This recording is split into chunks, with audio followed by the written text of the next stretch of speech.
Welcome to today's event. My name is Flori. I will be the host today. I'm actually one of the first employees at National Park City Foundation since this year. And in my day job, I'm the ranger coordinator alongside with Ed, who is helping today with the tech for the London National Park City Ranger Program.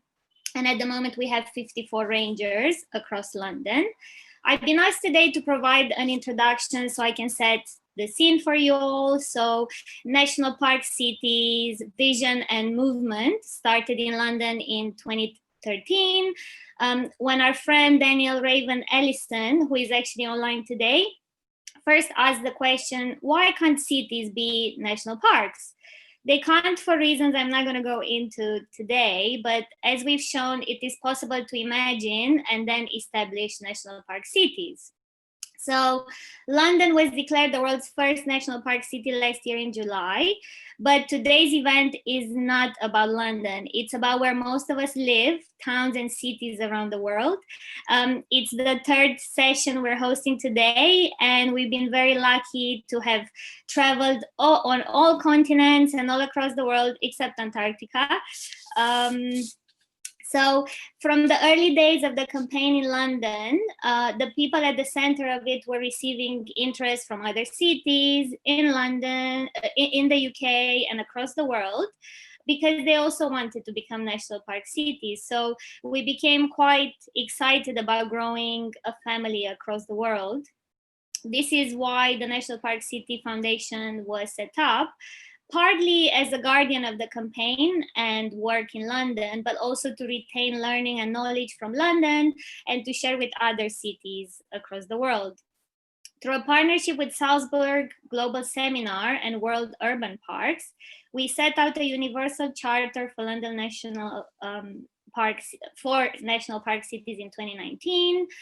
You can definitely check our website, see who already signed it, and do sign up to receive our international newsletter or join us at one of our monthly international drop-in sessions.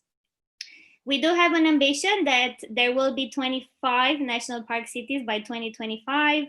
And later this year, we'll be publishing a support package and an application process for cities wanting to achieve national park city status and join a growing family. Today's event, as I said, this is the third session we're running today, and I'm buzzing after hearing all the amazing ideas. They are part of Urban October, and really they are intended to celebrate diverse voices from cities across the world. Over the three sessions, we've been hearing from more than 55 speakers who are working to make their own cities greener, healthier, and wilder. We have a wide range of topics, including green prescription, trail running, bats, bushcraft, wild architecture, repair cafes, bees, and a lot more. We've been recording all the sessions, so if you've been missing the ones earlier, don't worry, you will be able to check them out on our YouTube channel. And of course, we would love to invite you to share them far and wide. I would also like to say that this event has been put together thanks to the help of loads of people and organizations, including World Urban Parks, Salzburg Global Seminar, iClay Cities with Nature, Flourishing Diversity, and National Park City campaigners in Adelaide, Breda, Galway, Calgary, Sacramento, Glasgow, and many other places. And I do want to say that Galway's campaign to become a National Park City has launched today, and they have the support of the President of Ireland. So we're very excited by this. And I also wanted to say that everyone is welcome in this movement. We've seen that leadership can come from anywhere. I'm really excited to listen to the talks now.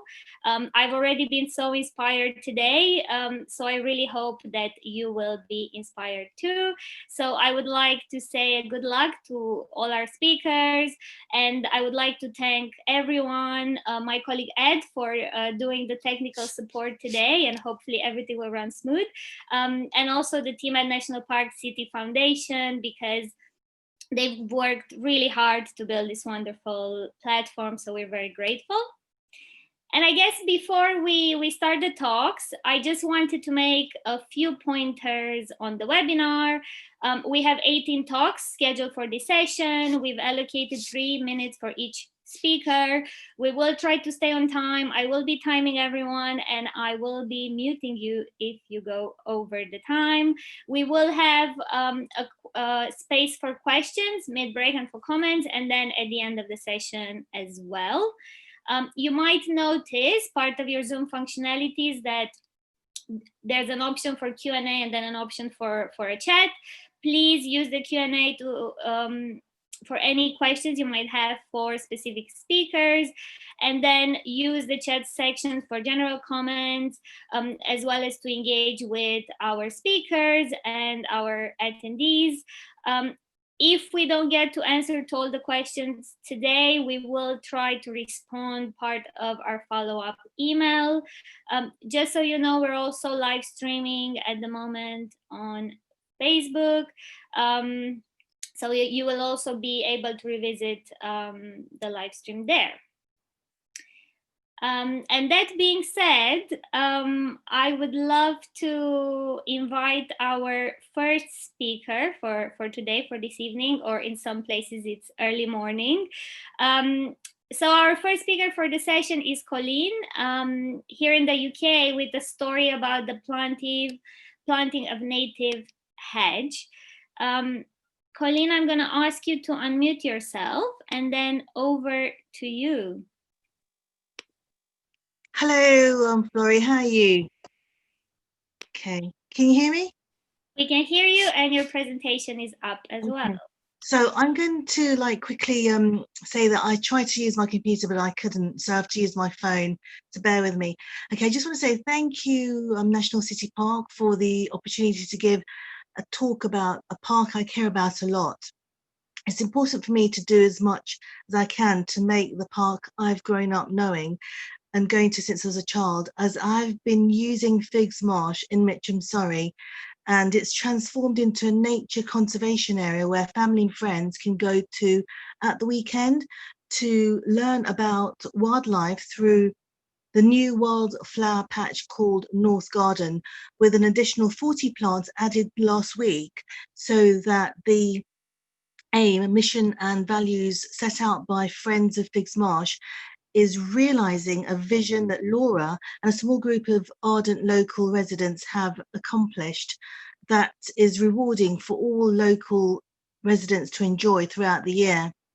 In recent years, the park has continued to undergo an impressive facelift with the wild shrub and flowery North Garden, which I haven't shown in the photos that accompanies this talk, but which I wanted to discuss as schools locally should begin to use the park with its emphasis on nature conservation as an educational ground for helping children understand the importance too of caring for public parks.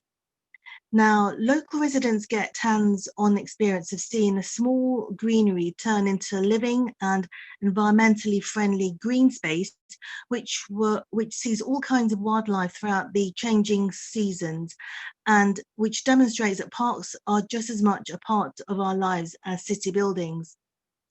The initial hedge planting took place in April last year, and which came at a time I was saddened by the passing of a truly heroic war veteran, Dennis, who fought in the Gurkha Wars and who I remembered a few months later in November 2019 during the Remembrance Week. So two very important events happened that year, and which had helped tremendously when I dedicated my hedge planting area to Dennis and all the unsung heroes who bravely fought for Britain and her allies during the Second World War and the First World War as well. In fact, I believe Dennis, who was a friend from my coffee sets spanning over 11 years, must have known of my deep sadness, as I had said to him the week before the hedge planting took place. I'll wait for you to email me regarding the book publication of my nature and recipe book, and which came about after I had had coffee with an artist friend and a childhood friend who incidentally went to the school not very far away from Figge's Marsh. Dennis must have known that I would have been deeply saddened by his going on to better pastures. And so that's another sign to make it easy for me to accept that age and time takes from us friends and family who we come to know and appreciate. Figge's Marsh has now become a place where nature is alive with the planting now of trees and the chance to adopt a tree and water them whenever possible, as well as a bird feeding area. Junior Friends of Figge's Marsh has been set up as well, so they have a session, and also park runs. So with the latest update in the October AGM this year, that's just this October, it was noted that Merton Council has won funding from the Forestry Commission to plant trees in Figge's Marsh, but the location of these trees is still to be decided yet. So we're seeing how the park, along with other parks, should set a continued example of what makes parks in London vital. A very good suggestion by Laura, who I will be speaking with on Riverside Radio about the achievements of Friends of Figge's Marsh, is that it was noted in the AGM that Laura will be planning a trail on Figge's Marsh where trees are logged on an app so visitors can see what the trees are. I now conclude my talk by saying that let me just read. I'm reading it because I need to read it because otherwise I'll forget all my points.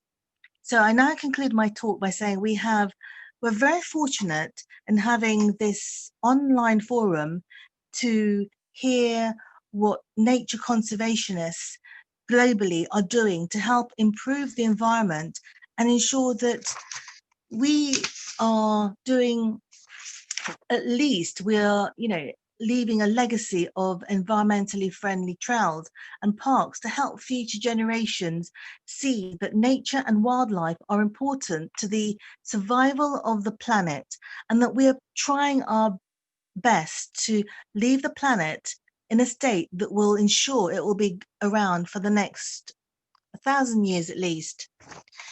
So I just wanted to say it was a really, really good day that week as well. We continue to improve the park so that it's seen by many as a place where they can go and enjoy just being there, playing football with friends, because mainly that park is used to play football friendly matches. And now that we have this incredibly brilliant scheme, which was set up by Laura and her team from Friends of Figge's Marsh, they have enabled us to see how a park can be turned into a nature conservation area, and where others can go and families can go along and just enjoy the little flower shrubs and patches that show how nature is a very important part in our lives, and especially in London. Thank you so much, Colleen. I'll have to interrupt you because time is up, but thank you so much for your amazing work. And now we're gonna go all the way to the US, to Sacramento, and we will be hearing from Scott. Scott, I will ask you to unmute yourself.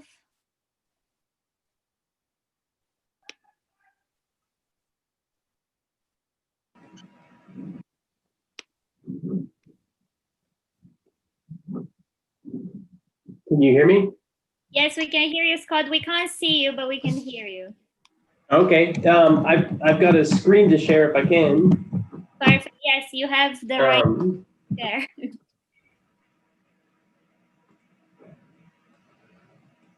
So you should have at the bottom of your screen. How's that? Perfect, great.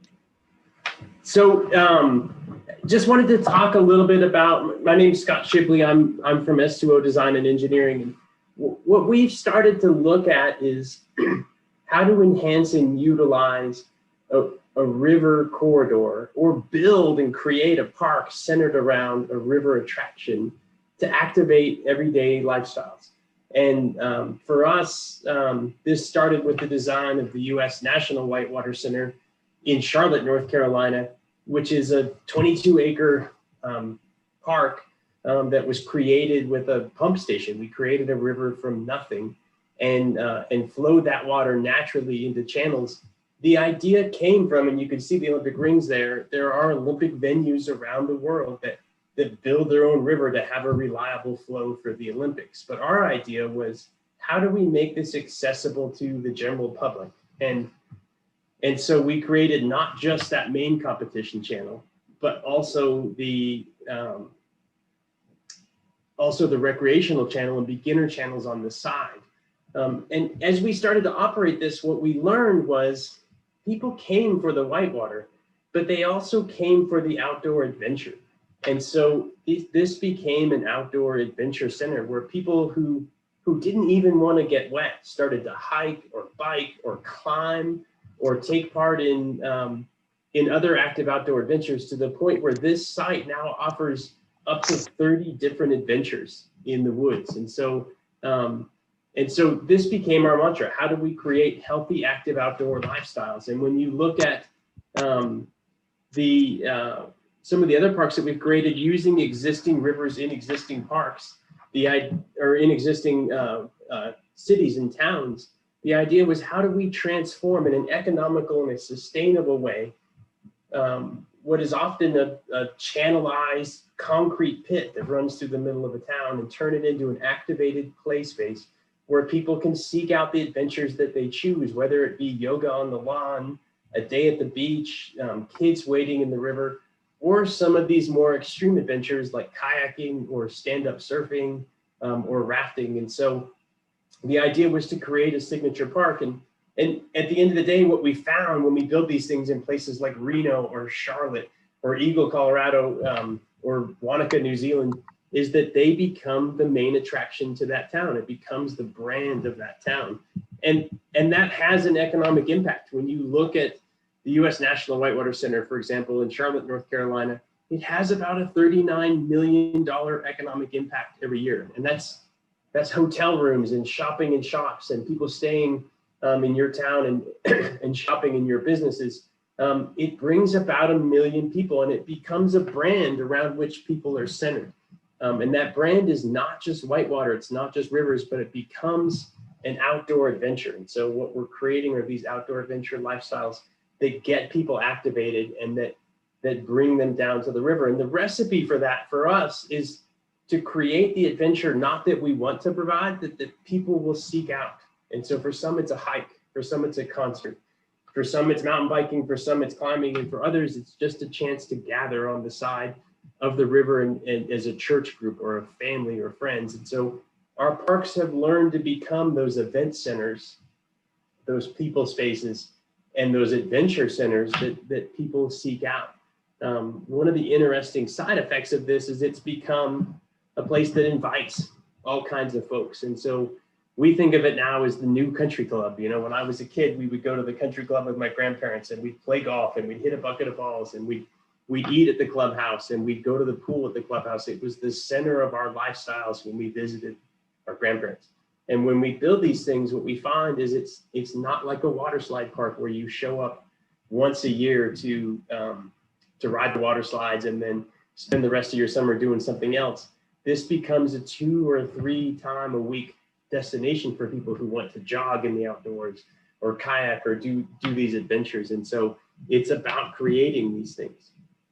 Towns and cities are interested in it. These have huge economic impacts. Even small rivers that have been modified bring in $1.7 to $2 million in Golden. It's a small local whitewater park. In Durango, about 42 cents of every dollar is spent in the summer centered on riverfront activities. So it's a big deal for them. And then when you have a pump facility that creates jobs directly, you start to see bigger and bigger impacts. It also has a big impact on brand. These are unique parks. And so these are just from a single park in a single 6-month period, but it starts to show up in a nation in a worldwide sense in the news. Good Morning America was in the channels when they opened one morning. It was, some of these parks have been featured on feature television shows, and so it's a good way to say, hey, let's take this eyesore in our community, this river that's been ignored, let's transform it into a beautiful people amenity. And then at the end of the day, that's what starts to draw these tourism dollars to your town. And it also starts to drive that quality of life and those healthy, as I said, healthy, active outdoor lifestyles as well. And so, for us, this recipe has been a real... Up, Scott. Thank you so much. Thank you. We are now going to pass on the mic to Stephen. I will ask you to unmute yourself.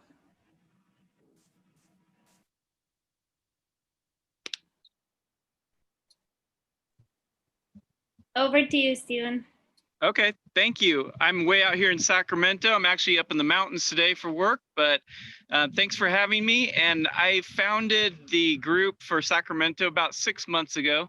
Reason I decided to pursue a National Park City designation for Sacramento was I looked around and saw a problem in Sacramento, that we have an ongoing issue with urban sprawl eating up our countryside and a lot of inequity. We have a great city with interesting neighborhoods, especially in the downtown, that are very green and have a lot of garden projects going, but there's also inequities in the surrounding neighborhoods.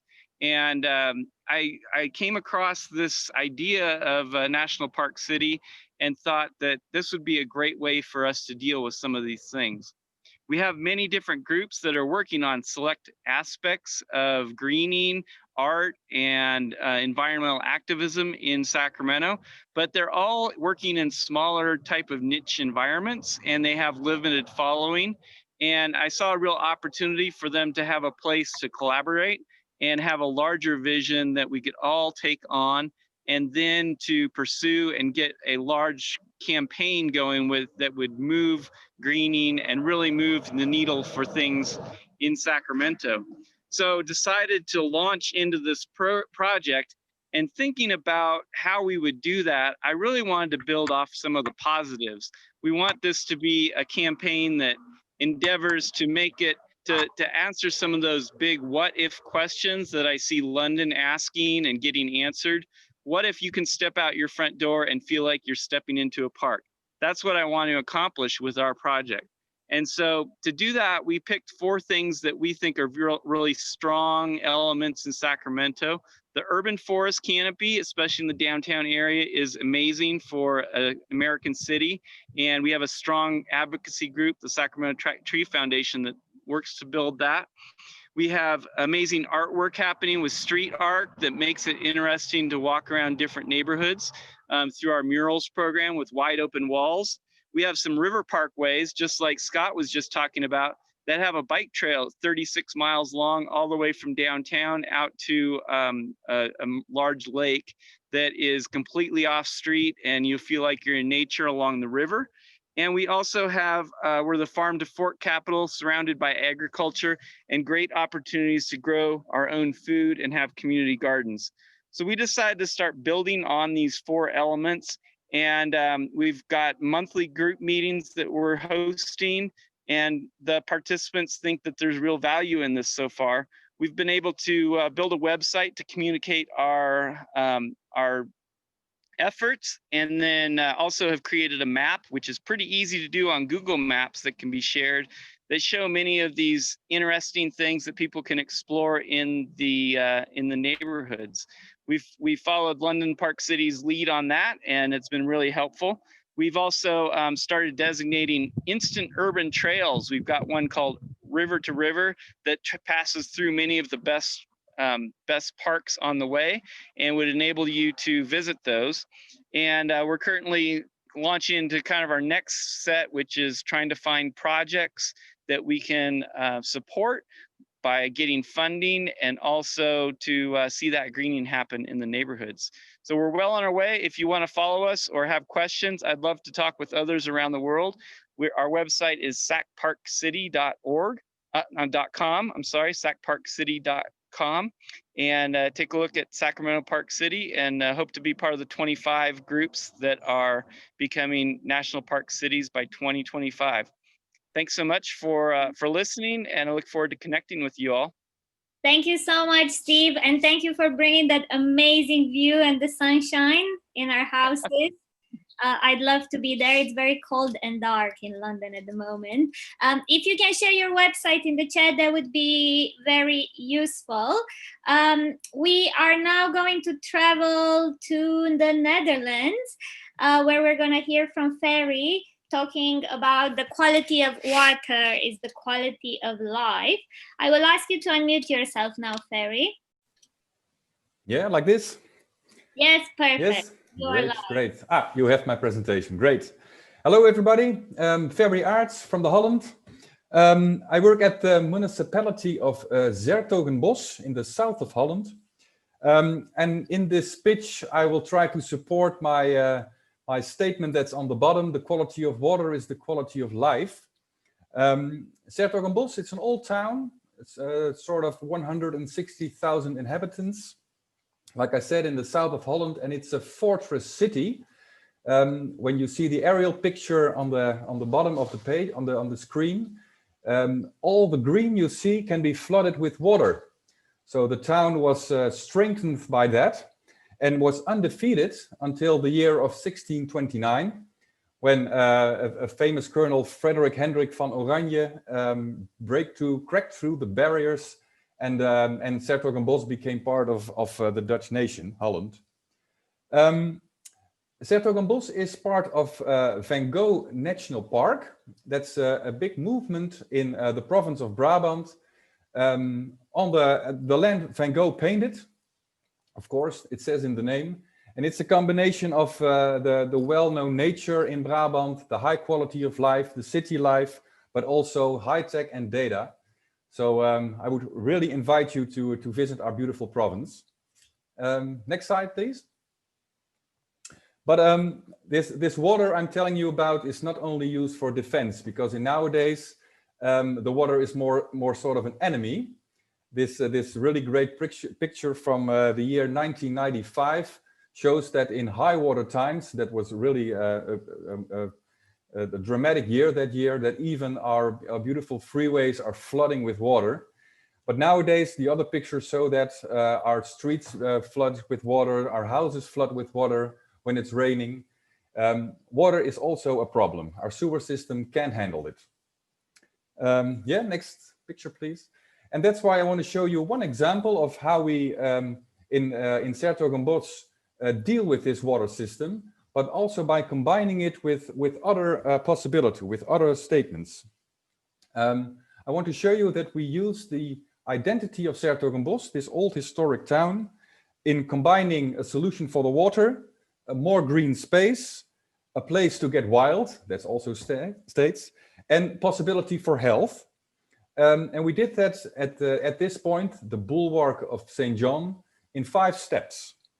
You see left on the top the state it was in 10-15 years ago. In the old days, it was a beautiful gate to our old fortress, but it was torn down, and there was nothing more than a cracked down steiger in which you could descend to the water level. So the first step we take was to open this up. And to make a solution for the water problem, we made a big water storage tank underground, so we could help the sewing system that the streets will not be flooded. And we combined it with a water hub for guided tours, so everybody could pass it and get on through. After that, we found that underneath that big pile of sand, we discovered an archaeological wealth of historical things, and we put an information center on top of it to show it to everybody, combined with a restaurant. And after a while, the restaurant was there. We also made a very nice rooftop park on top, to invite everybody to come to this place. You will see in the next slide. So it became a meeting place for people who live in the city, but also people who visit the city. And it looks like building, but it's combining all sorts of possibilities. The next slide, please. This is the shown of the rooftop park, which on sunny days, but also on rainy days, is filled with people. Yeah, next slide. It's my last. To end my presentation, my pitch, like I said, water is not only for defense, not only as an enemy, but we also use it in a very cultural and healthy way. You see all sorts of images, from a rubber boat parade to a fortress run we do every year in 's-Hertogenbosch. A camping site we put in the center of the city, a fortress run, boot camp from the walls, all sorts of use for water and for entertainment and for cultural meaning. Well, that concludes my pitch. I hope I'm in the 3-minute zone, Florrie. Thanks everybody for listening, and have a nice evening. Very amazing work, and thank you very much for sharing those beautiful photos. I'd love to get involved with some of those activities as well. Of course. So now we're gonna move on to Charlotte, who will talk about nature under our feet. And I also wanted to check if Naidi is in the room. If you can please put your hands up function so that we can promote you to a panelist. So Charlotte, over to you. Hi, everyone. Yes, you have my presentation. Great. Oh, this is the last page, I think. Yes, great. Thank you. Hi, everyone. Great to be part of this event. My name is Charlotte. I'm also from the Netherlands. I recently graduated as a landscape architect, and I would like to share my graduation project with you, which is more of a research project, actually, but I would love to build it one day. Next slide, please. I would like to start with a small story about a Dutch ecologist. He's called Wim Woude. And he discovered in the city pits of Utrecht really rare and precious fern species. And he soon found out that this pit wasn't the only one in the city, but that there was this whole hidden plant world right there under our feet. Next slide, please. And I was just so fascinated by his discovery. And it also made me realize that when you would zoom out on a city scale, that there's actually this whole underground, mysterious hidden landscape under the city that we have put away under layers of concrete, and that is actually really close by, but we cannot really touch it. So yeah, I started to look more closely in my research, and I focused on the city of London. So I looked in this, to the city of London, or better to say to the landscape of London, and what I discovered was not only tube systems or clay underneath the city, but also a hidden water system. And this map shows 11 side rivers of the Thames that in time have been put underground and have been put into sewage systems. And the dark red line is called the former Fleet River, and it's now called the Fleet Sewer. And I focused on this river in my research. Next slide, please. And here you can see it, that it has been transformed in time. This is a picture I made of it.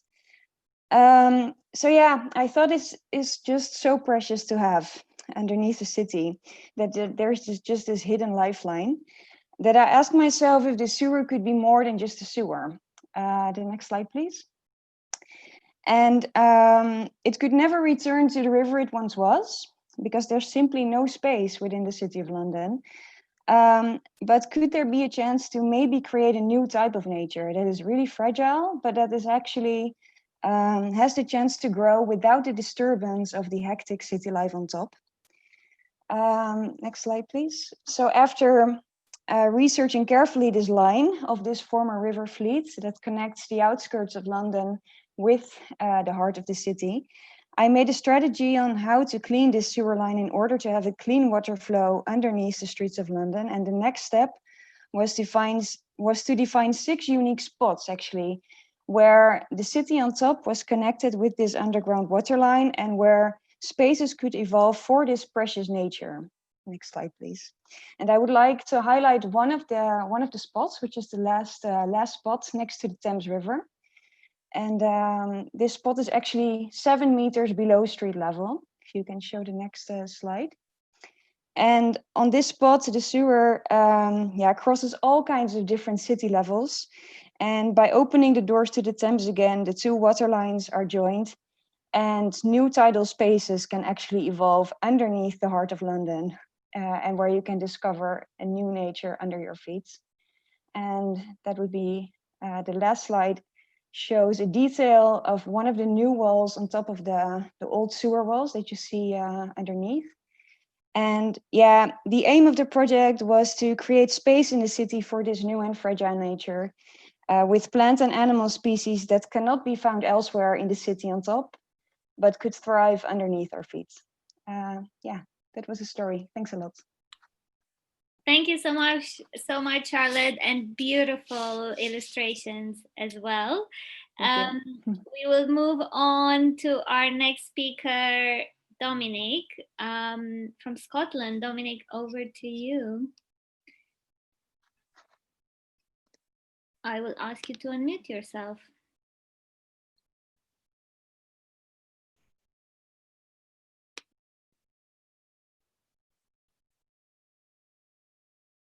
Can you hear us, Dominic?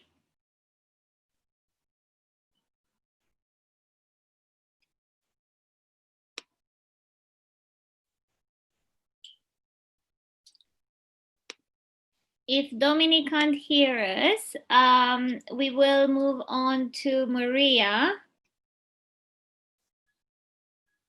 So Maria, I will ask you to unmute yourself, please. And over to you.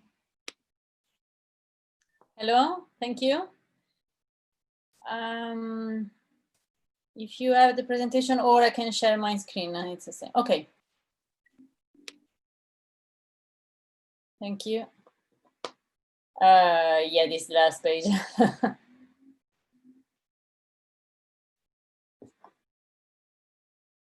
Okay, thank you. I'm Maria-Chiara from Pim Studio Architects. We are a small practice based in East London, and I'm here to talk about rewilding architecture. So rewilding is about reintegrating wildlife and wildlands where species have disappeared, while restoring natural ecosystem with a less human-centric approach. So our question is, are those principles applicable to architecture? So the first project we have started thinking about this was for a music room located in the Alps. Here you can see the site, amazing site. And then in the next slide, you see how we actually decide to minimize the visual impact and integrate the design of the music room within the landscape. Because like when you design an architecture in the mountain, then you will have this fifth facade on top that will, let's say, maybe be the most important facade. So we decided to have the roof that is completely integrated within the landscape. As you can see also in the next slide, how it becomes part of the natural environment. So the architecture itself is already a combination between the natural environment and the human being. And this happens already like very often. You can see like how we want to populate the roof with like species that are from, like they already live in the site. So it's like part of the site already. So this happens in the vernacular architecture, where we have a deep respect and communion between natural environment and the architecture itself. You can see in the next slide how the balance is perfect between the material, the shape, the natural context, and at the same time is a environment, is a let's say an ecosystem living itself already. So we wanted to show our architecture just during the night. So during the night, this architecture in the next slide, you see that becomes a lantern for the site around it. And then in the next slide, you see how we want to actually integrate and open our architecture as much as possible. So even when we are inside, you are always linked to the outside. You can see how the beautiful landscape becomes part of the stage. As it in traditional, let's say, theatrical architecture. Next project I want to show you is again a combination between human and other species. that live within the architecture in harmony. If you go like quickly on the third slide of this project, you can see how actually the architecture, it is an ecosystem itself, where the multiple niches are thought for species to live within the architecture structure. Here you can see exactly like how we try to integrate as much as possible all the nature that was already inhabiting the site. Actually, it can inhabit the architecture itself. So the architecture is not an architecture that is human-centric, but is much more for all the species. And then it's not just in public building we want to do this, but it's also for private building. Like when you are the most connected with nature, it could be also where you are the most private. So we use interstitial spaces, exactly again, how we see in traditional architecture that is able to integrate inhabiting species. So then like, if you go quickly over the next 3 slides, you can see how we try to have, let's say, to base, okay, here you can see how we want to have this house integrated as much as possible with nature. So at the end of the day, is the house that lives between the nature in the patio. Yes, here you can see a reference of the patio that we want to create in the center of the house. So it's the house that is in between the nature of the patio and the nature of the landscape surrounding it, in complete harmony, without being an obstacle for the living creature that are surrounding it. So that is lifted from the ground and then let's say touches lightly the ground and becomes part of this let's say natural environment.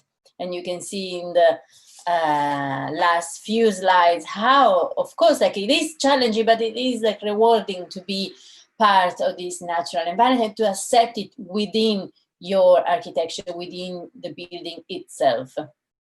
So then like finally we have this image that represents, in my opinion, the perfect harmony the architecture can create itself between the different species. So I think we have a big challenge for let's say the years to come, how to learn how to, let's say, rebalance our relationship with the natural environment, especially as a designers.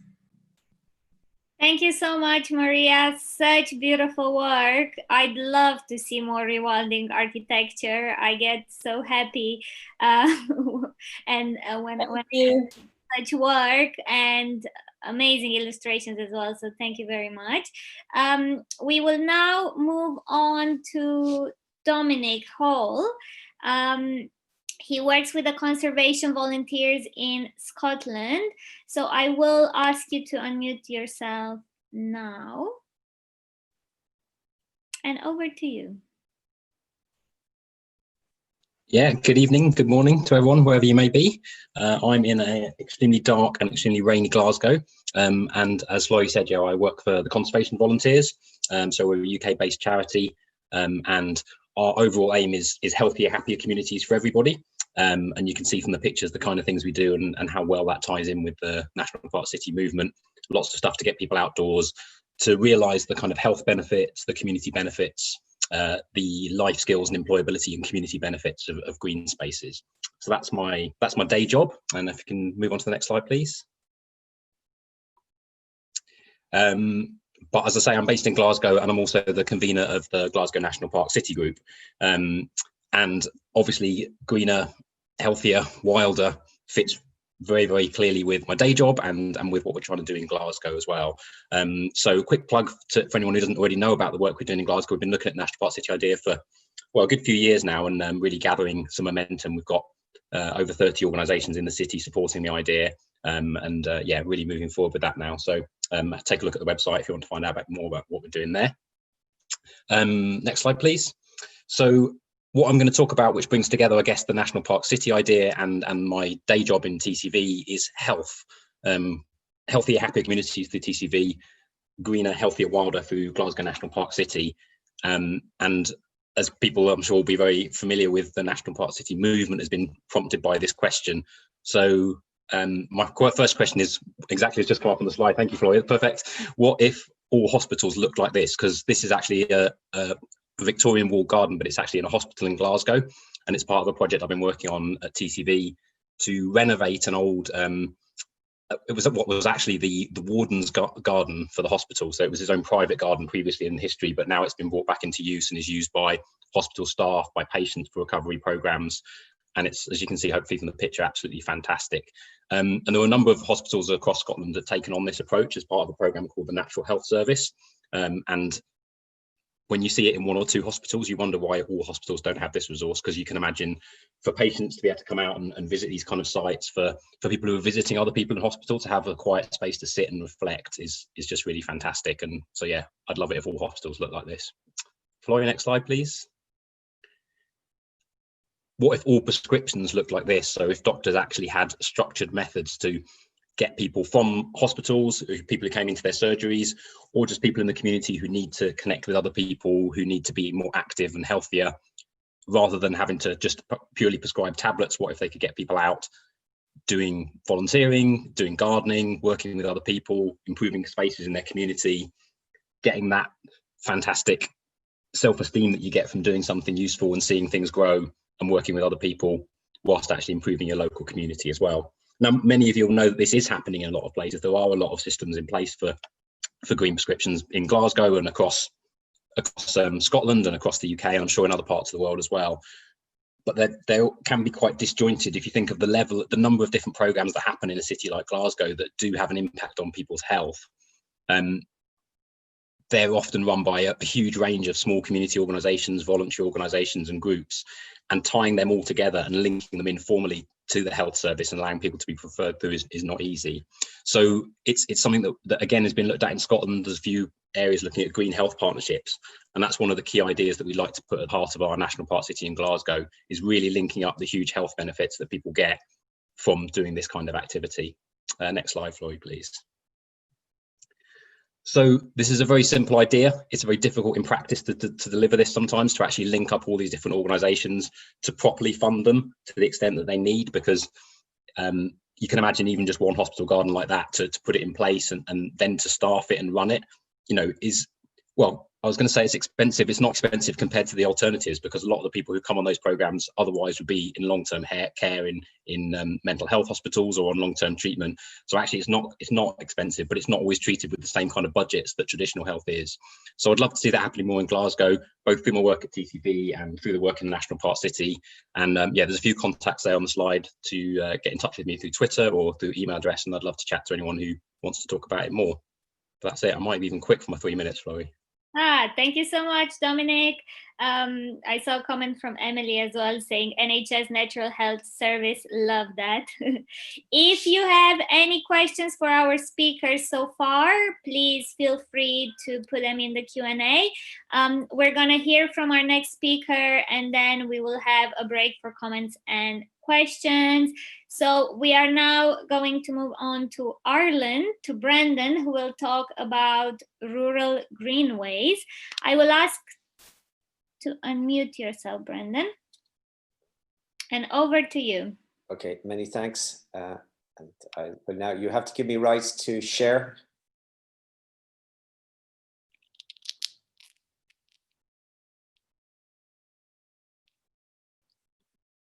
Yeah, I need you to give me rights to share, actually. You should have the rights to share. Okay, so it should be fine. Let me see now. I think you've changed that now, so it should be fine. Yep, great stuff. Okay, I'll just go to full screen here. Okay, so can you see that picture okay? Yes? Perfect, thank you. Yeah, great. So this, believe it or not, is the heart of Galway city. It's right more or less just off the city centre. And as you can see, it's beautiful landscapes and also waterways. So we call it Galway the Venice of Ireland, and it's got a huge connectivity into the surrounding countryside. And Galway was, Ireland, in fact, up until about 40 years, was very much a rural-based economy with very small cities. We were a country of emigration, and now we're a country of immigration. And sadly, our cities have mushroomed within 2 decades. In many ways, urban sprawl has developed, and the cities have just mushroomed outwards. And what was beautiful landscapes have gradually been immersed in concrete and in tarmac with very little recognition, sadly, of recreation, leisure, parks, forests, woodlands, and so forth.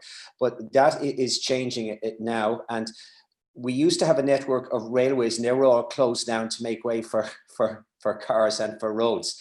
And over the last 10 years, there's been a movement to turn those railway lines that crisscross the whole country into a series of greenways. So what we're trying to do within Galway City, and this, believe it or not, is Galway City. You can see a lot of it is still rural landscape. A lot of it is farmland. Even though it isn't always active farmland, it is still defined as farmland itself.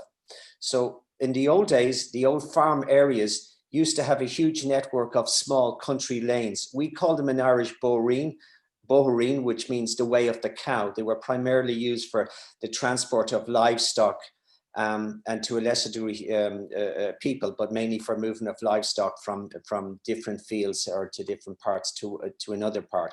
And they have been forgotten about over time. So what we're trying to do is make people aware that these old laneways could become, have a new lease of life as greenways. So this is within Galway City at the upper part, and that's the overview, but this is how it looks at our level. So this is an old roadway. It's not suitable for car traffic, but it certainly would be suitable for pedestrians and for cyclists. So what we're trying to develop in Galway is to give them an identity. So this is Slína Cashlam, which in English means way of the castle. So this is a beautiful 7-hour tour on the periphery of Galway City, defined by different castles along the route. It approximately takes 7 hours to do the 7 castles. This is Galway City. Again, it's a rural village within Galway City. Sadly, you will see the beautiful cottage in the left, and the way Ireland is going, property is huge value because of the increase of our population. And what is a cottage one day becomes an apartment block the next day. And what is a beautiful dry stone wall can overnight almost become just a high concrete wall. So what we're doing is making people aware of them by bringing people out and cycling and walking areas. And this is a bog. We cleaned it up. We took out in one day 80 washing machines, cookers, deep freezers, and dryers. It was just used as a dumping ground. Now it's become a very, very popular cycle route. And again, these are examples of the cycle routes themselves, and almost untouched by humans at this point in time. 10 years down the road, that will fundamentally change unless we do something about it. The big problem within Ireland, a lot of these country lanes are in private ownership. The local farmers would have a claim to them. So you might have 11 landowners in the area, and 7 of them agree you could use it, but it only takes 1 to stop you using it. And within Ireland, our biggest problem is that land ownership still takes priority. We don't have what happens in Britain with the Ramblers' rights and so forth.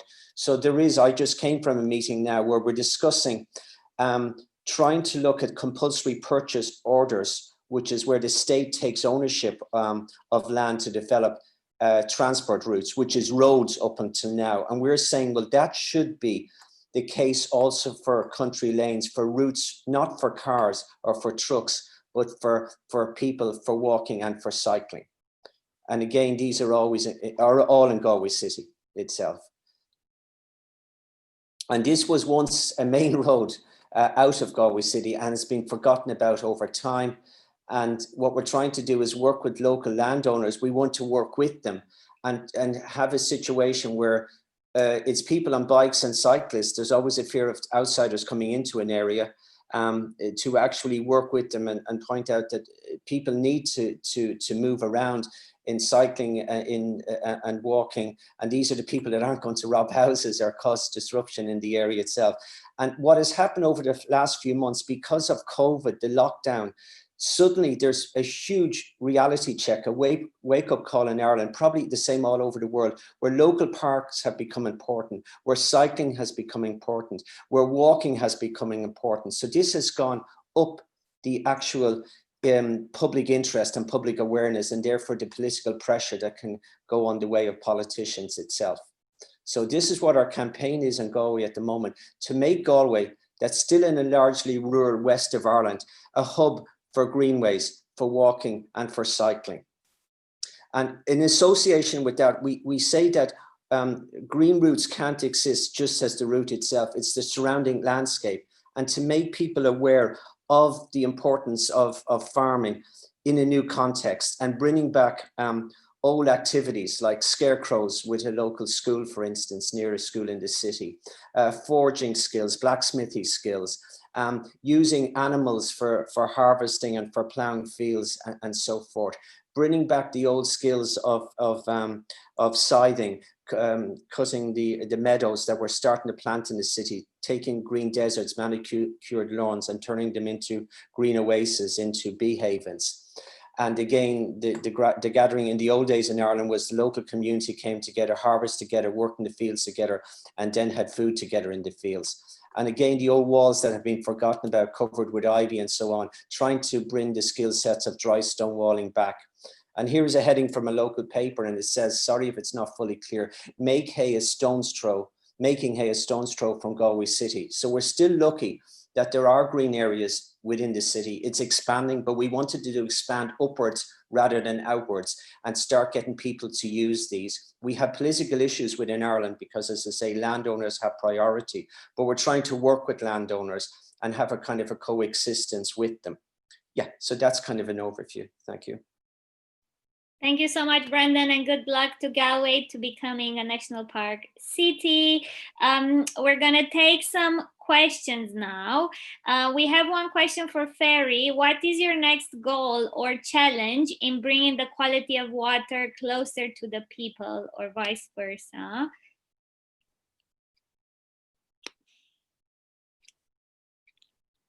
And I will ask you to unmute yourself.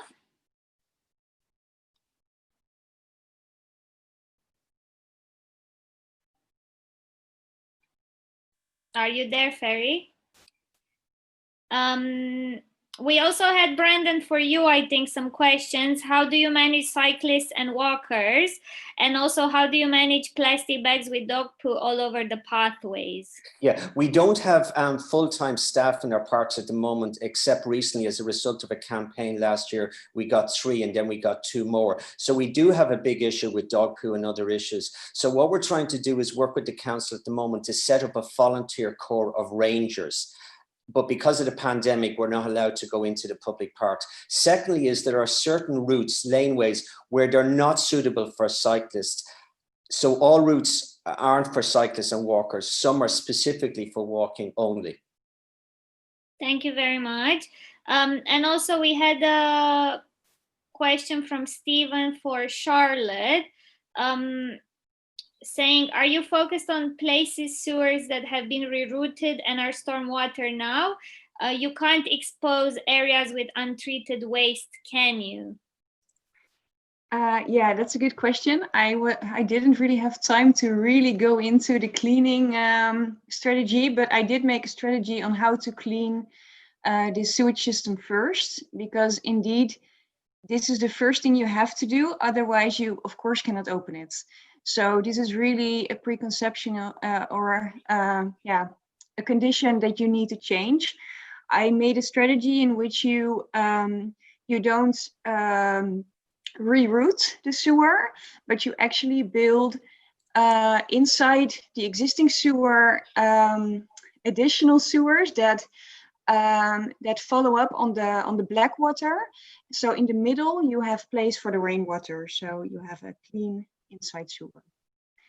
But I can send a slide, so maybe which has a picture in it, because it's hard to explain in words. I notice. Thank you very much, Charlotte. Yes. Can I check? I think Livwen said that Ferry is coming back. Ferry, are you there?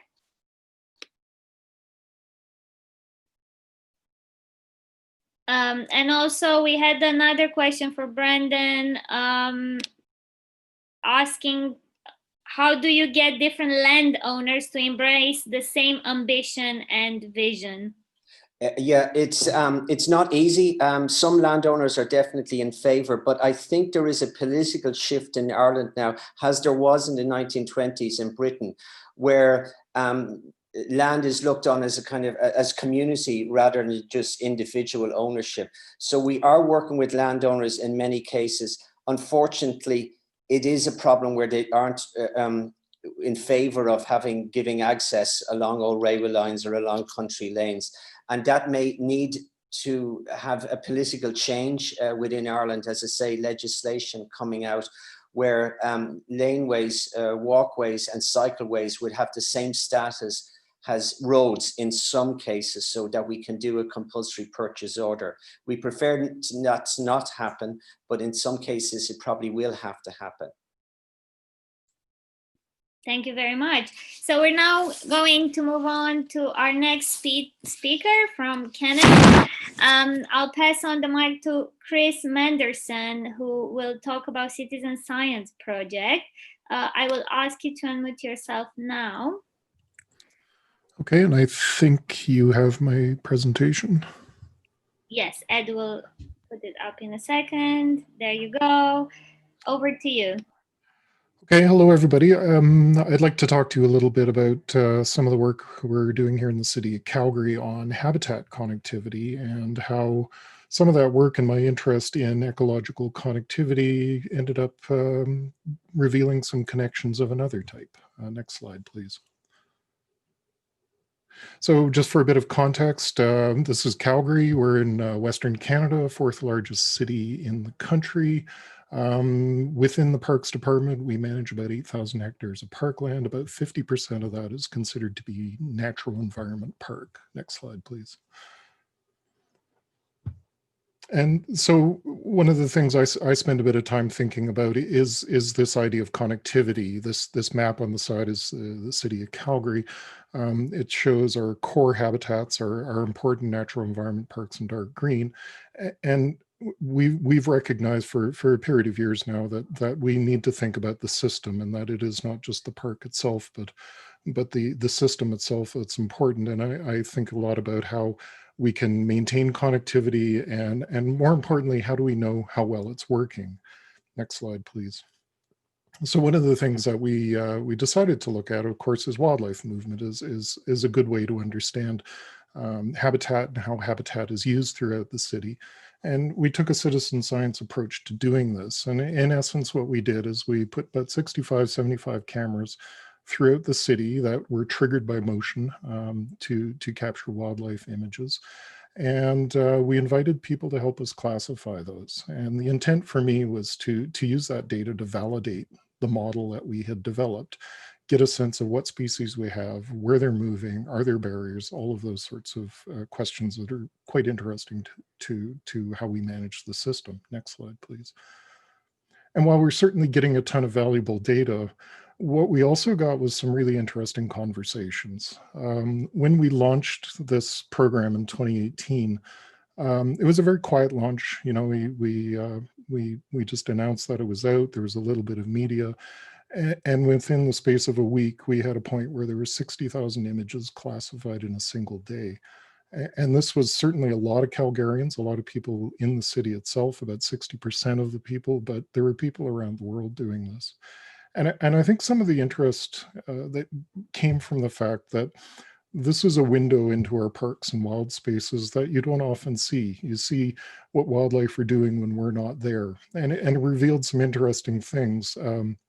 It revealed that we have raccoons, which is an invasive species in parts of Western Canada, that we didn't realize we had as widely as we do. It also showed that we have large predators like cougars that are quite happy living in the middle of a very dense city as well.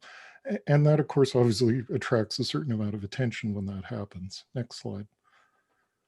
And also what happened through the process of having these images classified is people started to get attached to them. They got names, and people were looking for particularly deer. What, you know, the deer in their neighborhood, they were looking for them. They were wondering if they were coming back next year. And it sponsored a whole bunch of conversations about how wildlife use our city and how they live amongst us in ways that perhaps most people don't think about that often. Next slide, please. And really for us, that's led to a whole bunch of really interesting conversations. This particular slide is one of a series of postcards that we've done about the program. One of our most notorious species for many people is the coyote. Supremely well adapted to urban life. It's spread throughout North America. They really do well in cities. And they're pretty much a love-hate relationship for most people because they are one of our top predators. But I think this process of highlighting how wildlife use our parks, how they live amongst us, has really broadened that conversation and helped us move our relationship a little bit towards not just tolerance, but in fact embracing the role that species like this play in our parks and open spaces. Next slide. And with that, that's my presentation. This is a little bit of information. There's a few links here in terms of our biodiversity program, as well as some of the wonderful partners that worked with us on this overall project. Thanks. Thank you so much, Chris, for your amazing work. We're now going to move on to our next speaker, Rux, who will talk about being a community guardian for Planet Patrol. I will ask you to unmute yourself now. Cool. Hi, everyone. I believe you also have my slides. So I'll just start on, well, you just put them up. My name is Ruxandra. I live in West London in Ruislip area, just recently moved here.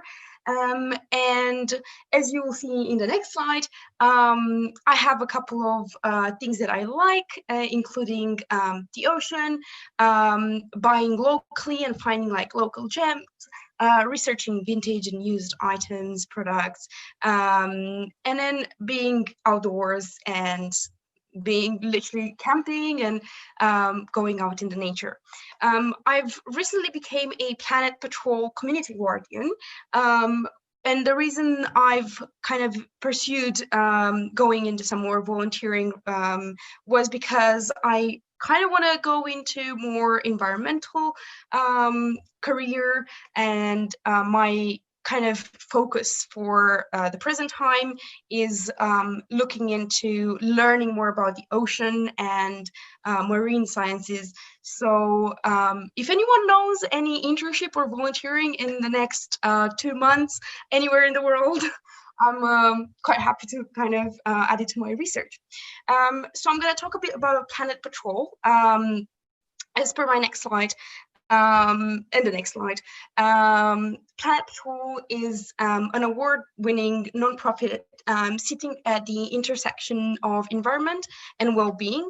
And their mission is essentially to eliminate single-use materials and litter, and kind of reconnect people with nature through community action.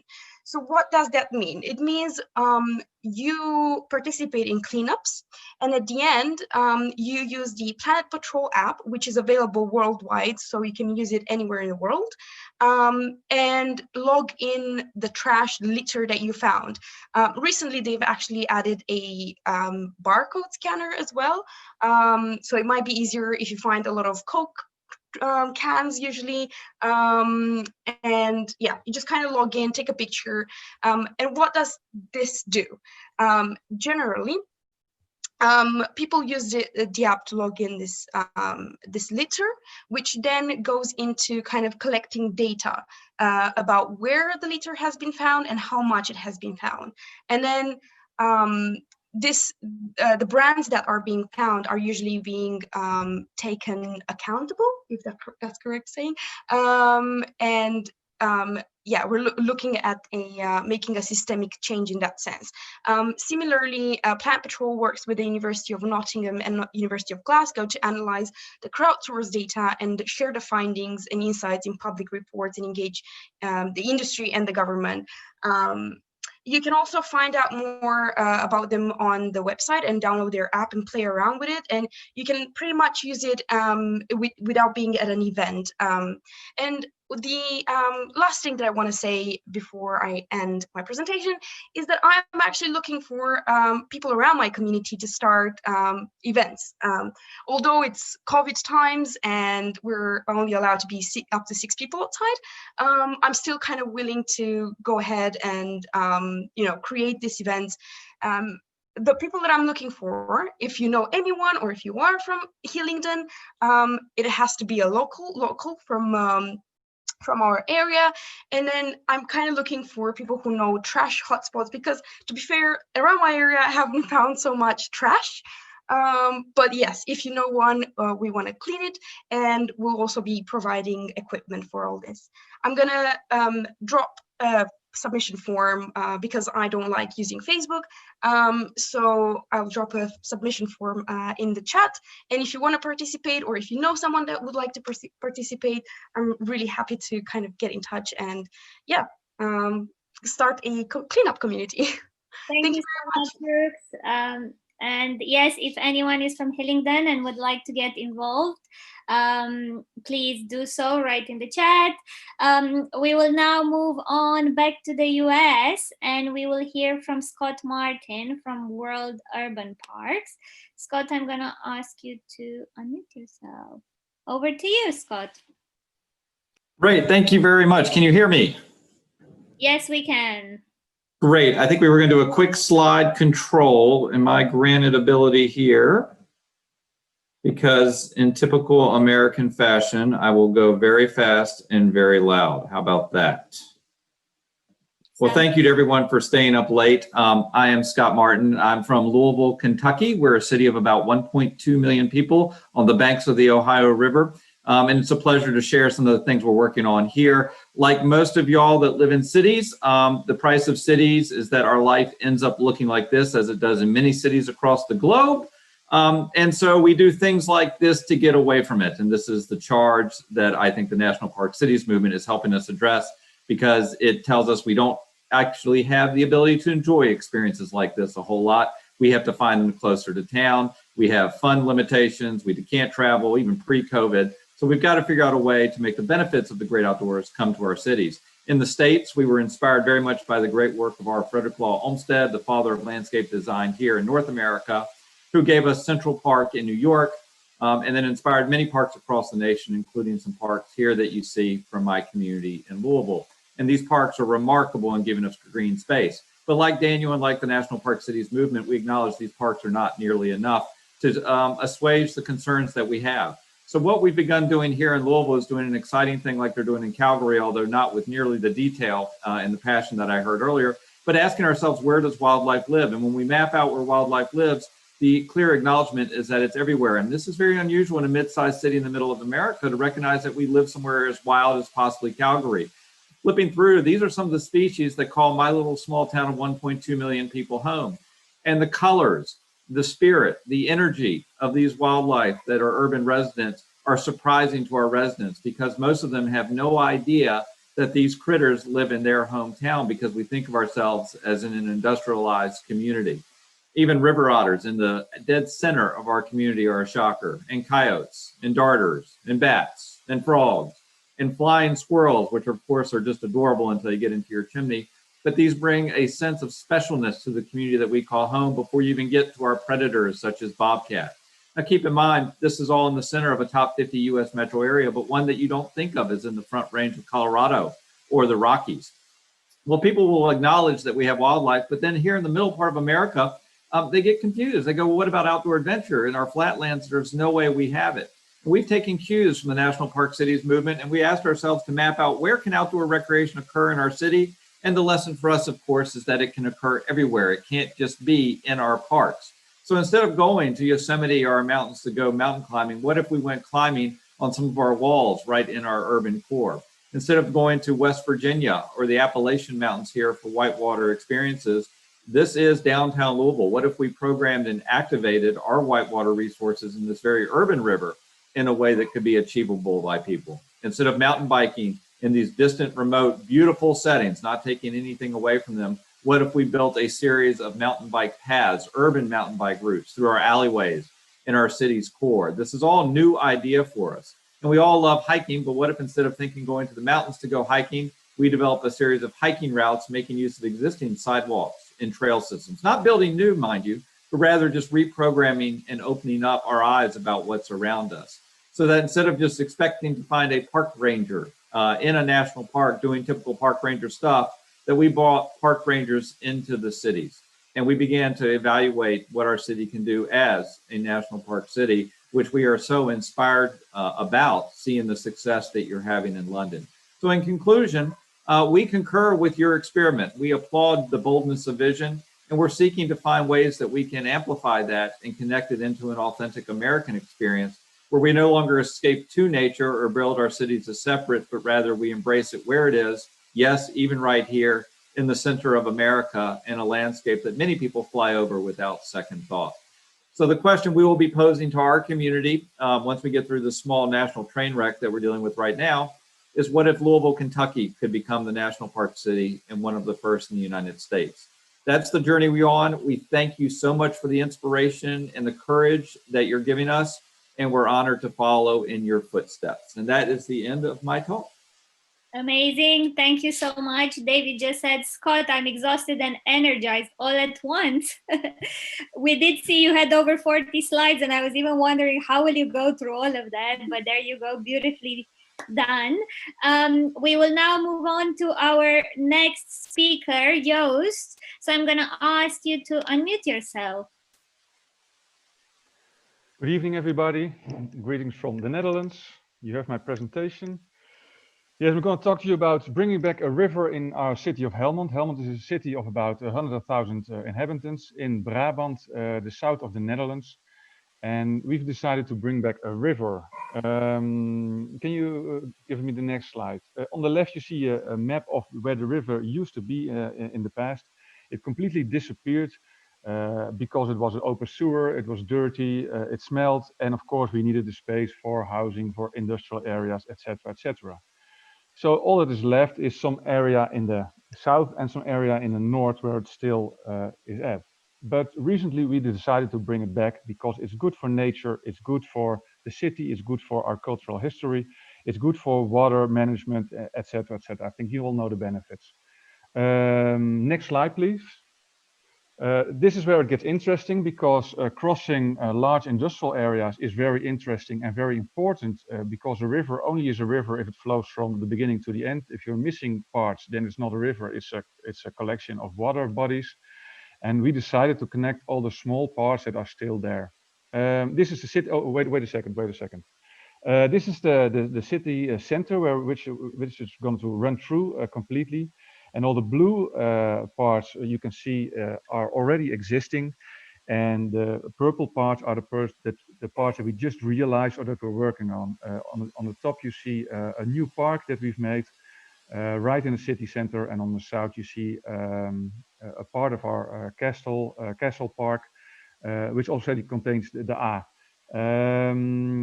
And the new park is very well appreciated, and you see that people are becoming proud of the river that is coming back. The next slide, please. But we're also working on new parts. The one in the top is a residential development in the north. It's a green part in the north, where we convinced the people who are developing the housing project to also make a part of the River A and a park. And in the south, you see another residential area that we're developing, and then the river is coming back there as well. Okay, next slide, please. And these were the easy parts, because of course there are challenges too. You have to cross over industrial areas like the one, the picture on the right. This actually is the main reason the river was closed, because there it's a fabric like the fashion capital of Western Africa. And you could see in the river years ago what kind of dye they were using. So that's the reason it was filled up. And in the picture below is where you see our city center. And of course you have to cross it through narrow streets as well. But we think that is a very beautiful addition to our city. And the most important part might not even be the nature that is coming back. It might not even be the water management, the heat stress, the water buffering. But the most important thing is that it's telling a story. The river is telling a story of the past, of our future, where we're going to. And we see that people are getting enthusiastic for our plans, that we can address funds to cooperate, that we can express the central government and the province to cooperate, public investors that are helping. So you see that it's generating a buzz and generating an identity for our city, and people are very proud of it. And that kind of concludes my Thank presentation. you so much, Joost. And it's interesting, Steve was making a comment earlier that a lot of our talks today are focused on rivers and canals and waterways. So thank you very much. Now we're going to go all the way to Australia. And Chris is going to talk to us about flying foxes. Thank you so much also for waking up so early to be on this event, because we had a lot of people from Australia at our first session this morning. So thank you, Chris, over to you. All right, thank you very much. And I'll say good evening, but it's good morning from here in Adelaide, South Australia. Can you hear me okay? Yep. All right. So I'm the biodiversity specialist for the City of Adelaide, and it's my job to work with other teams across council to help Adelaide to be a green and livable city and to position us for a sustainable future in our changing world. Because I'm really short on time, I'll jump straight to the topic of that talk, which is the amazing grey-headed flying foxes that have recently made their home in the Adelaide Parklands in Botanic Park. I'll go through some fun facts, how we engage with them, and especially with regard to extreme heat. So these bats, they're highly intelligent, social and caring mammals. They're a threatened native species, and they're originally from the eastern states of Australia and Queensland and New South Wales. They favour, for food, they favour feeding on native flowers, but they'll also feed on a variety of other flowers and fruits, and they'll fly around 30 kilometres a night. So that makes them excellent pollinators of our trees and dispersers of seeds. Bushfires, droughts, urban sprawl, and habitat destruction, they've all been the factors that have led to their displacement and search for a safer home, and that includes cities like Adelaide and also Melbourne in the southeast of Australia. The parklands and Botanic Park offer them a mostly comfortable climate, access to food and water, and many tall trees in which they can roost. And there can be up to 26,000 in the Adelaide camp, and that number fluctuates depending on the time of year and what's happening in the eastern states, because it's a national population that fluctuates. They fly great distances around the place. So as part of our commitment to raising awareness and educating the community about these amazing creatures, we've run a series of really successful community engagement activities, events. Bats have had a bit of a bad press across especially the eastern states, so we're trying to improve their reputation. So this includes our Bat Camp, the Bat Ramble, and the Bat Trail, and thousands of people have already taken part. Over 500 children participated in our Bat Camp event, and we work closely with partners to put on a series of fun and educational hands-on art and science activities. Our Bat Ramble includes, gave attendees an opportunity to join with local bat experts and for a twilight walking tour exploring the fascinating life of these flying foxes. This was taken during their bat camp, so that explains why it's in broad daylight. And the Bat Trail is a collection of little bat-shaped signs that we had fun facts, and we hung them from trees around the bats so people could explore the area and learn about the bats as they go. So we're entering into new territory in South Australia, and last year was the hottest and driest year we had on record. We had some temperatures 45 degrees Celsius and above, and at 42 degrees, the bats really struggled to keep cool, and many of them moved lower in trees and shift closer to the water to cool down. So we work with our partners and create exclusion zones in Botanic Park to help people avoid the area. This is for their own safety, and it's also for the safety of the bats. We have a team of 18 immunised staff. They're immunised because the bats can transmit diseases, who patrol the River Torrens precinct, which you see is quite a large area here. That's there's a stadium there in the middle, who patrol the area to rescue fallen bats and bring them to the carers, and also collect bats that have perished for several days after the event. And as part of the strategy to help minimize the impact of heat stress events, we work with partners of state agencies, volunteers, the zoo, the museum, all sorts, and high schools to cool the area where the bat colony is located with sprinklers and water misters. And we're able to reduce the temperature between 2 and 7 degrees last season. This summer, we're taking an extra step by working to suspend sprinklers and misters within the trees to help provide an even cooler condition for the bats and hopefully reduce the morbidity and the mortality of them. That's all I have time for. Thank you very much for your attention. Thank you so much, Chris. We had some comments around bats. People love bats. Scott said, love Adelaide. Amazing city that aligns human values with an authentic acknowledgement of their very, very special place. Now we're going to stay in Australia, but we're going to New South Wales. So I'll pass it on to Caroline. Over to you, Caroline. Thank you so much. I'm delighted to be here. I'm just, sorry, I'm just going to see if I can share my screen. Hey, Drew, I've sent the presentation. Drew, do you want to share it? It's just... Should I give the rights permission to Drew? Yeah, that would be good. It's just come off. Sorry. Don't know what's happened there. Oh.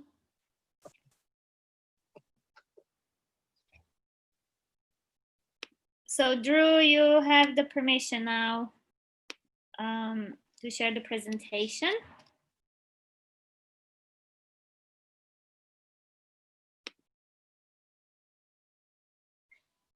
Perfect, here we are. Oh, perfect. Thank you, Drew. It's so lovely to be here and lovely to follow Chris because Adelaide's my hometown. But love bats, love Adelaide.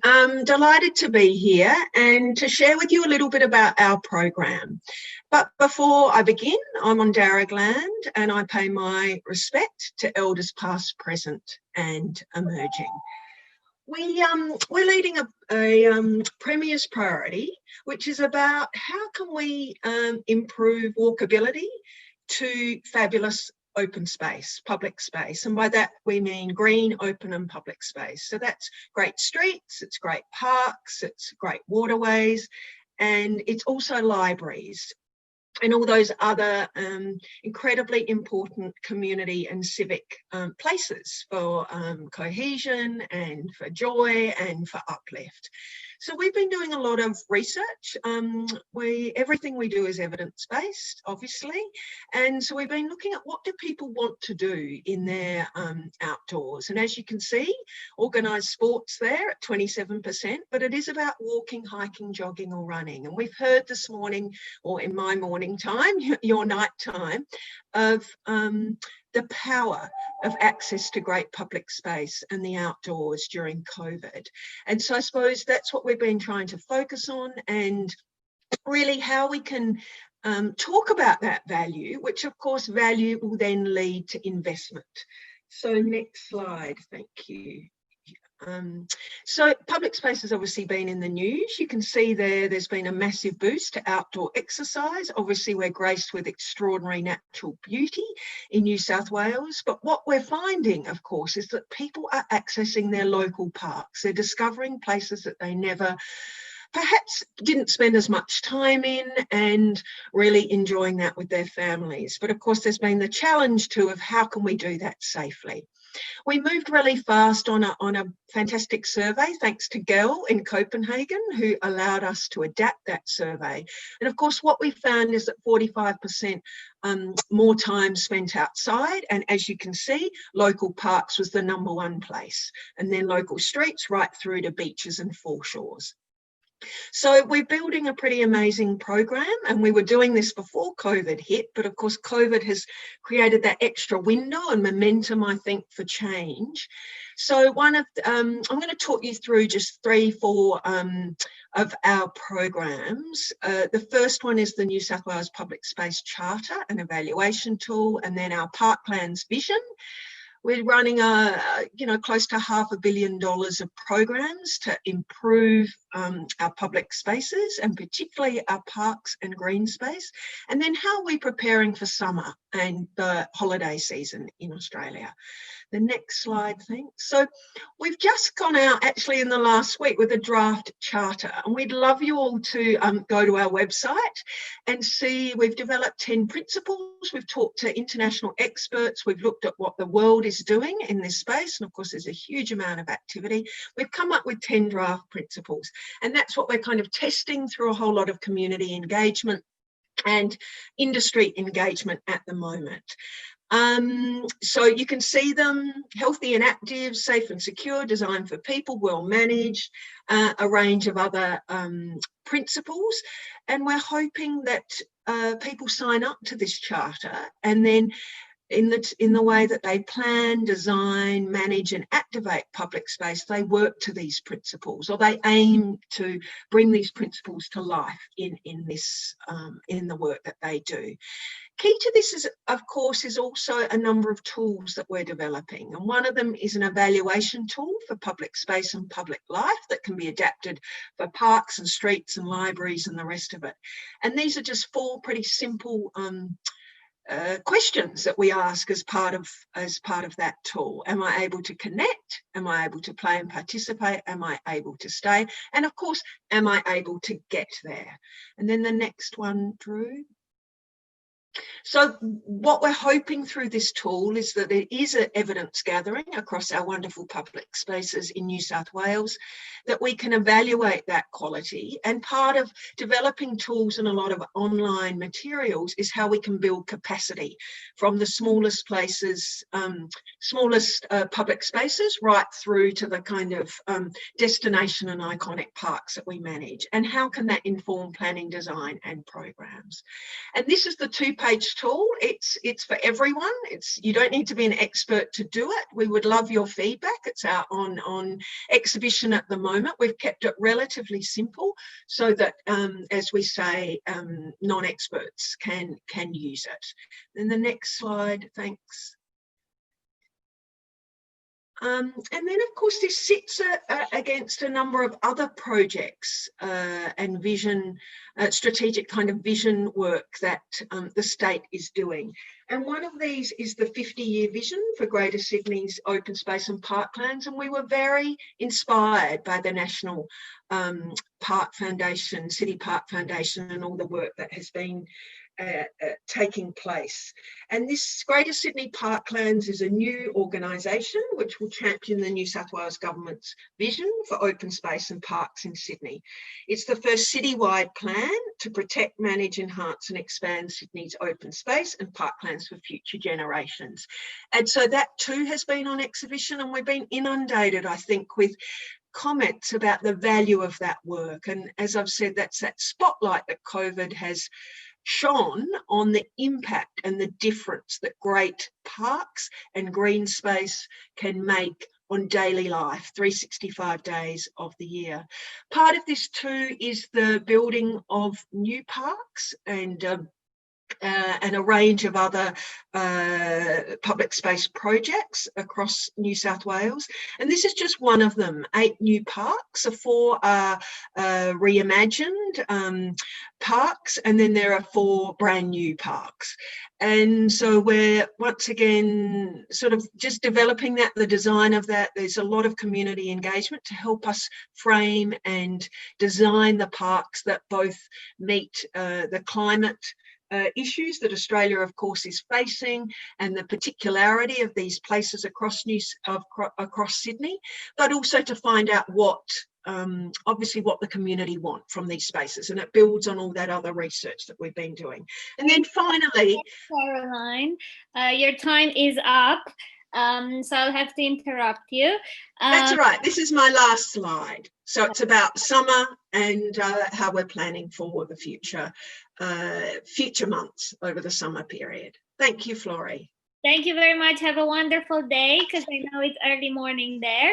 I'm mindful we're running a bit over time. We have 2 more speakers, so please bear with us. I would like to invite Sashti next. I hope I pronounced your name correctly. Over to you. I will ask you to unmute yourself now. Hi, Florrie. Thank you. I'm going to share my screen. Great.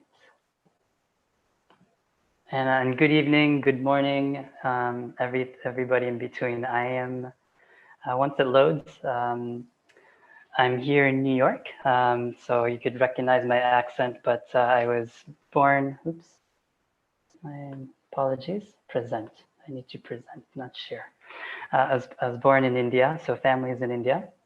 So we have an important election, so that's what I'm planning to do right after this presentation. So my name is Sashti, and I'm the founder of an organization called We Radiate, but you could also call me as a composting guru. So our goal with We Radiate is to use science, technology, and data to enhance soil health.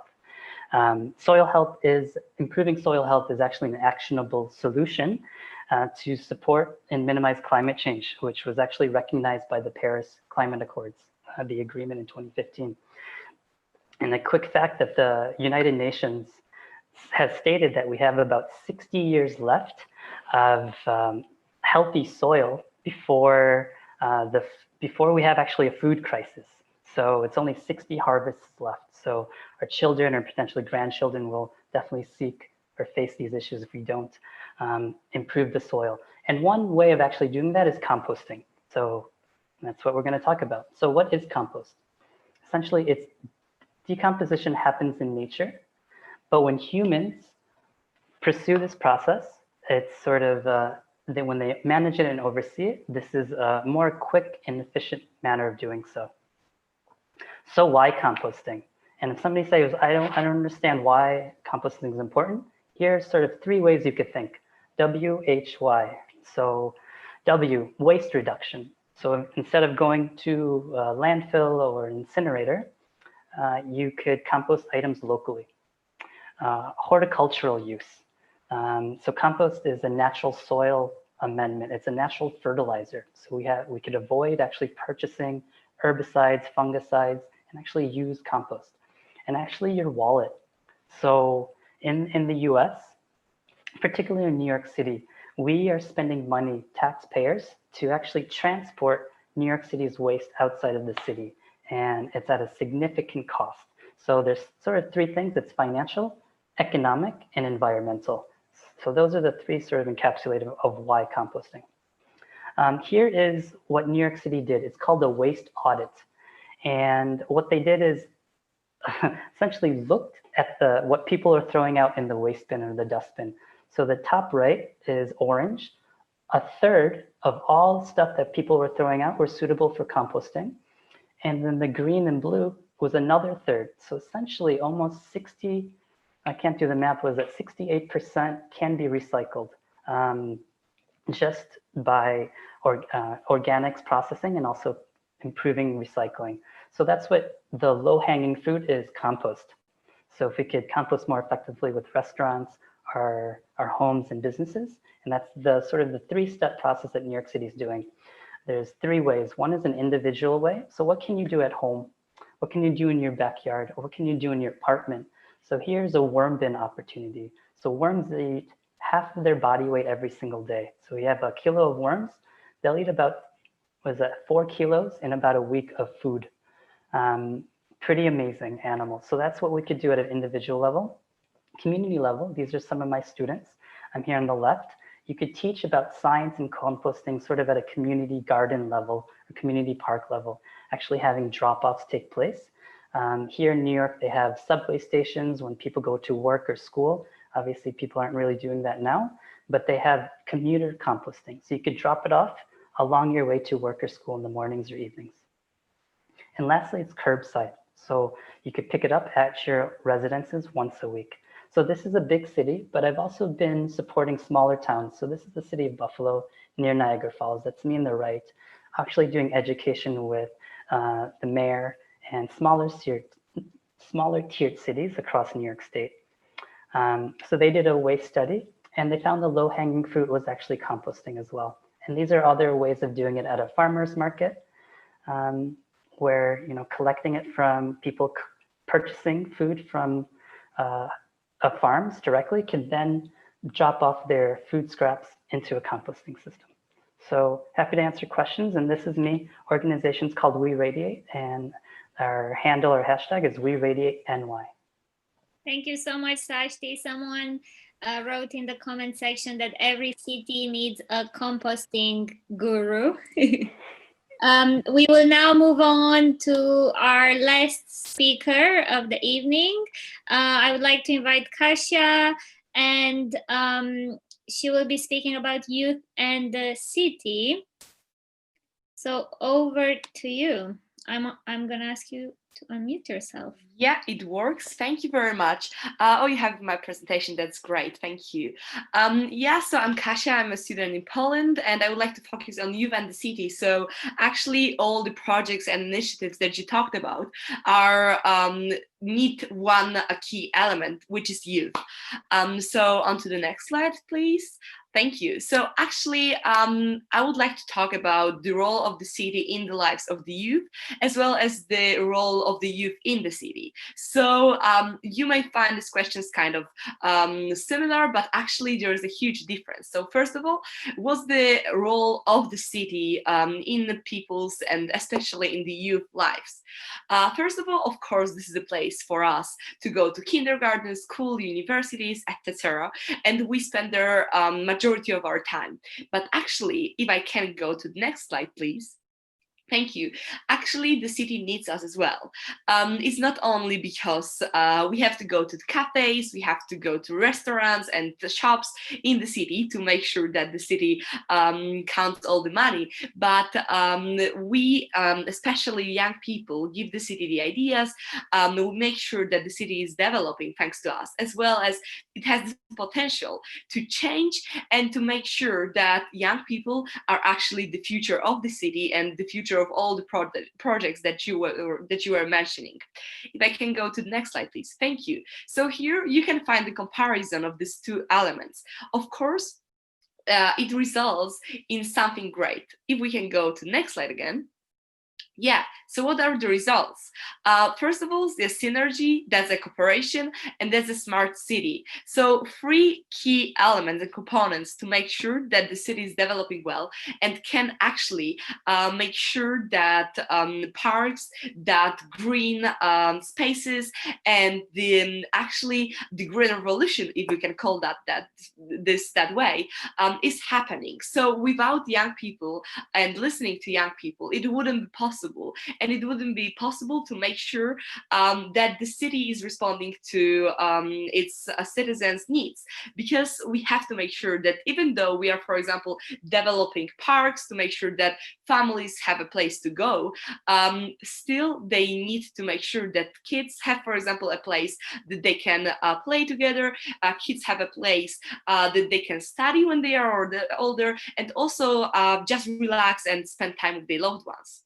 And then finally, the next slide, thank you, World Urban Forum. So I come from Katowice, which in 2 years will host World Urban Forum. And I'm partially involved in making sure that the event is green, healthier, and especially more youthful. So if you'd like to contact me, here's my email.